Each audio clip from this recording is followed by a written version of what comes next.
आइए एक महत्वपूर्ण बिंदु पर हम विचार करें।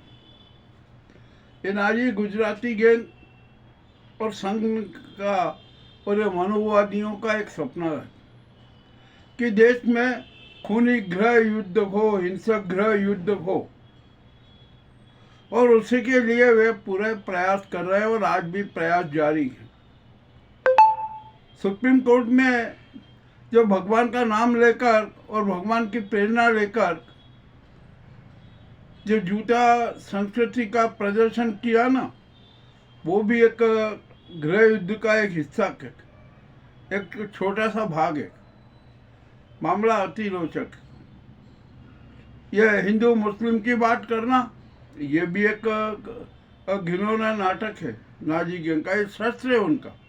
मस्जिदें गिराओ, हर मस्जिद के नीचे मंदिर ढूंढो, जहाँ कहीं भी कुछ नहीं हो सरकारी ज़मीन पर शाखा लगाओ और उसको अपनी संपत्ति घोषित करो।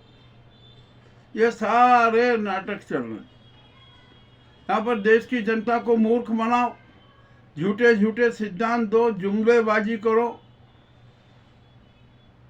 और भी न जाने कितने प्रकार के नाटक करो, नए नए इवेंट पैदा करो, सफ़ेद झूठ बोलो और देश में एक घिनौना वातावरण तैयार करो। यह सारा का सारा कुकृत किया जा रहा है। अब हम जनता को ये क्या मूर्ख मान रहे हैं, पर जनता मूर्ख नहीं है।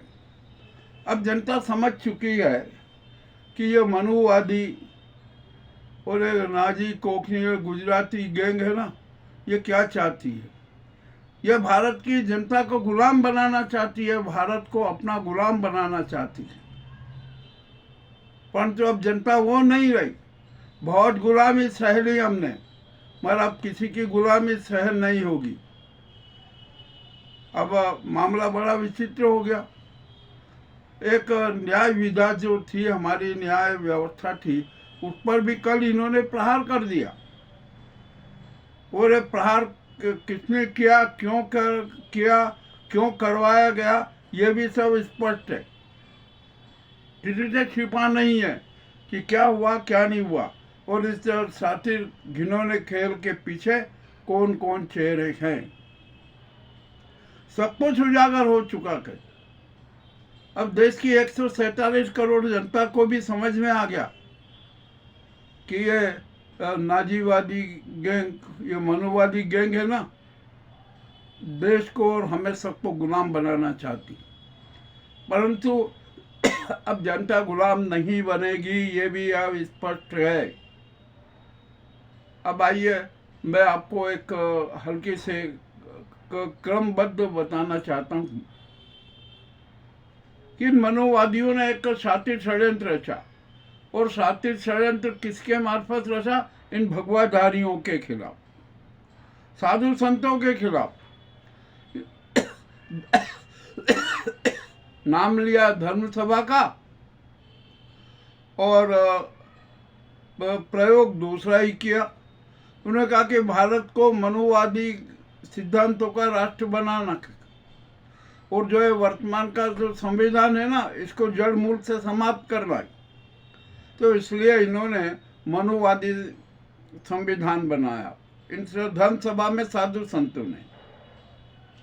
और इतना ही नहीं, जो मनुवादी संविधान की प्रस्तुति करने की तारीख भी घोषणा कर दी। 3 फरवरी 2026 को बसंत पंचमी है, और बसंत पंचमी के दिन मनुवादी संविधान की प्रस्तुति हो जाएगी, और उसकी एक प्रति भारत सरकार को भी भेज दी जाएगी। यहाँ तक की घोषणा हो चुकी है।